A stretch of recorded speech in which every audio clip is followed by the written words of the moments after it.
So for today's video, nandito tayo ngayon sa Urban Dica Homes Ortigas, no?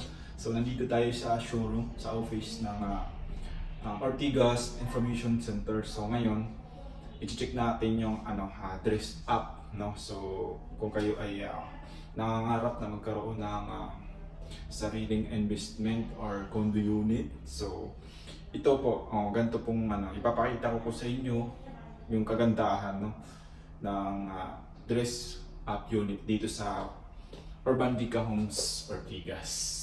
Alright. Okay, let's go.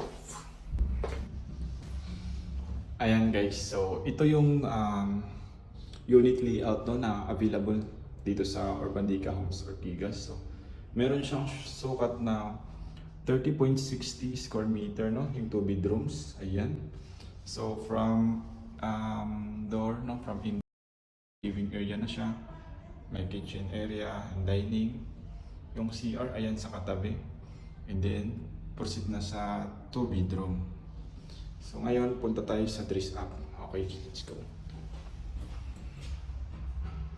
So, ito from here, no? So, ayan naman yung living area. Ayan. Ayan, dining area.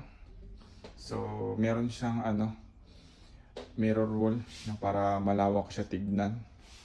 Ayan. So, proceed tayo dito sa CR. Ayan, napakaganda ng CR niya guys. Ayan. Free na rin yan guys, yung shower. Free na yan siya. Ayan, pati yung bowl. Yan yung may mga turnover. And may kagandahan dito kasi may secret, may secret storage siya. Pinilagyan ng gamit din sa likod.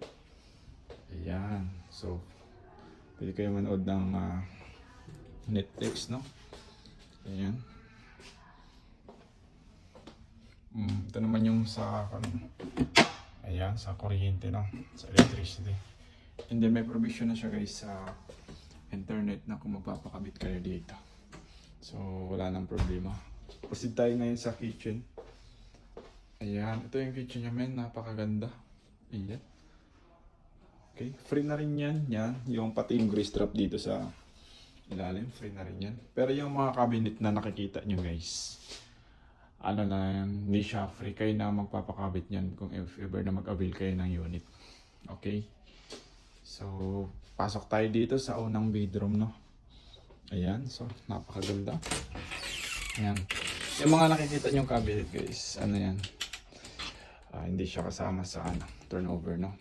So kayo na magpapaayos. Ayan, may aircon na rin. Ito, higaan. Tapos may to sa ilalim. May storage din to guys. Ayan, nabubukas din to. Ayan, pwede siya lagyan ng gamit if ever. Ayan.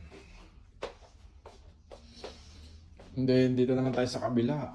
Ito yung tinatawag din na master bedroom. Kasi medyo malawak to ng konti. Ayan. So, ganun din tulad sa dati, yung ilalim nitong bedroom, meron din siyang storage, no? So, ayan. Ang ganda siya, guys. May cabinet na rin. Ayan. So, sa mga nagtatanong, no, kung paano mag-inquire, no, kung paano mag-avail ng unit dito sa Urban Dica Homes Ortigas, ilalagay ko yung cellphone number ko dito sa may baba ng video, no? Sa may tabi lang. And then free po yung viewing natin, no, every day. Open po 'yan siya hanggang alas 9 ng umaga hanggang alas 5 ng hapon. Okay?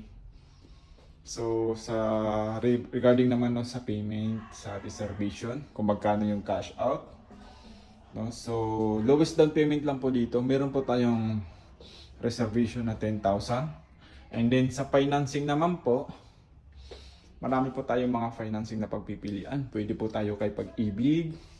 Ayan. Pwede rin po tayo sa bank financing. If ever naman na ayaw nyo magka-hassle pa sa requirements, meron naman din po tayong in-house financing dito. Okay. So, ayos. Hanggang dito na yung video ko guys. Okay, see you sa inquiries ninyo, and then lalo na sa viewing, no? Alright, kita-kits na lang. Let's go.